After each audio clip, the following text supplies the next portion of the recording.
Hi mga B! Since today is Saturday, nag-decide kami ng aking friend na maaga kaming gigising at mag-walk around the area. Kasi mga B, day off namin pareho. Gusto namin kahit papano maging productive yung araw namin. So I always start my morning with coffee without sugar. Yan na talaga yung normal routine ko in the morning. And minsan mga B, nilalagyan ko din yan ng salt. Lalo na pag nagfa-fasting ako. Pero kasi mga B, kahapon, nag-start na din akong kumain ulit. Kaya ngayon, hindi ko na siya nilagyan ng salt. 2 teaspoons of coffee and hot water. Yan na yung breakfast ko mga B. So ayun nga mga B, nag-decide kami na maglakad-lakad kami around the area. And last time kasi niyaya niya akong maglakad pero sabi ko sa kanya next time na lang kami maglakad-lakad kasi nga pagod na pagod ako. Kaya eto, since day off namin pareho, nag-decide kami na today na lang. Mga B, kahit ang aga-aga pa lang dito sa Sydney, sobrang init na. Kaya ganyan na lang din yung outfit ko. Since dito kami sa Westmead nakatira and sobrang lapit lang din niya sa Parramatta, kaya dito kami sa Praba Memorial Walk pumunta. Tignan nyo naman mga B, ganito yung itsura niya early in the morning. Sobrang peaceful, wala pang katao-tao at sobrang fresh ng air. And yes mga B, kasama ko po si Toasty. And of course yung kaibigan kong si Marilyn. Si Marilyn mga B, siya talaga yung nanay ni Toasty. Tapos alam nyo ba, pag pumapasok si Marilyn sa school o kaya sa work, iiyak yan si Toasty, nahanap niya yung nanay niya. Sabi nga sa akin ni Marilyn, sinasama din niya yan sa school minsan. Kaya pag may simple walks lang naman kami mga B, sinasama na lang din namin si Toasty. Gaya na lang ngayon mga B, sobrang na-enjoy ni Toasty kasi once or twice a week lang naman yan lumalabas. Buti nga mga B, dito sa Sydney, sobrang daming park at sobrang magkakalapit din, kaya anytime pwede kaming maglakad-lakad. Gaya na lang dito sa park na to, sobrang lawak, pwede ka ding gumulong-gulong dyan mga B, pwede ka ding mag-tumbling, mag-egg roll, o kaya mag-emo. Bahala na kayo kung anong gusto nyong gawin dyan. Kitang-kita nyo naman mga B,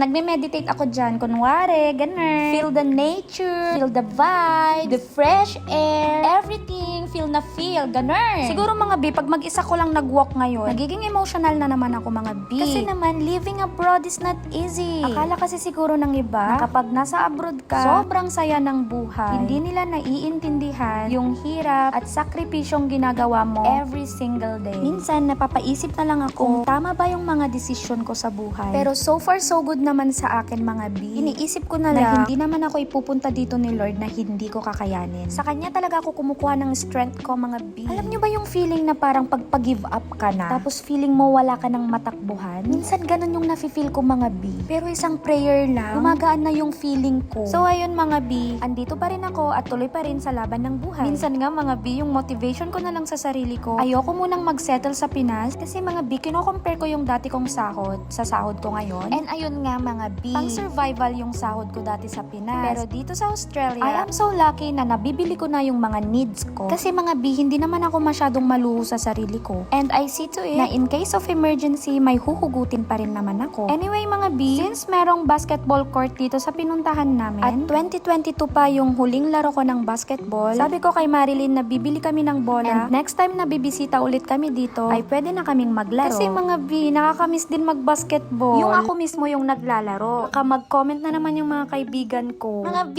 hindi ko na siya namimiss. Matagal na yun. Pero mga B, lagi pa rin siyang nanonood ng mga vlogs ko. After nga namin dun sa basketball court, pumunta naman kami sa PAC or yung tinatawag na Parramatta Aquatic Center. Ito yung itsura niya pagpasok namin sa loob. And hinanap namin agad yung reception since mag-i-inquire kami kung paano ba maging member dito. And ano-ano yung mga activities na ino-offer nila. Well, for me, yung habol ko lang naman dito ay yung swimming pool since sobrang init dito sa Australia mga B. And I was surprised nang dami pala nilang ino-offer na activities. Pero mga B, pag nag-member daw kami online, mas madami daw silang offer doon. And we were informed that if we present our ID, meron kaming 10% na discount. Kaya i-check namin siya online. Tapos mga B, nung pauwi na kami, nakita namin tong mga ibon na kumakain ng bread. O diba mga B, ang cute lang nila. Tapos mga B, tawang-tawa ako sa pangalan ng street na to. Pag Pinoy accent, babasahin niya ng Mimosa Street. Pero sa Australian kaya mga B, Mimosa? Hindi ko din sure mga B.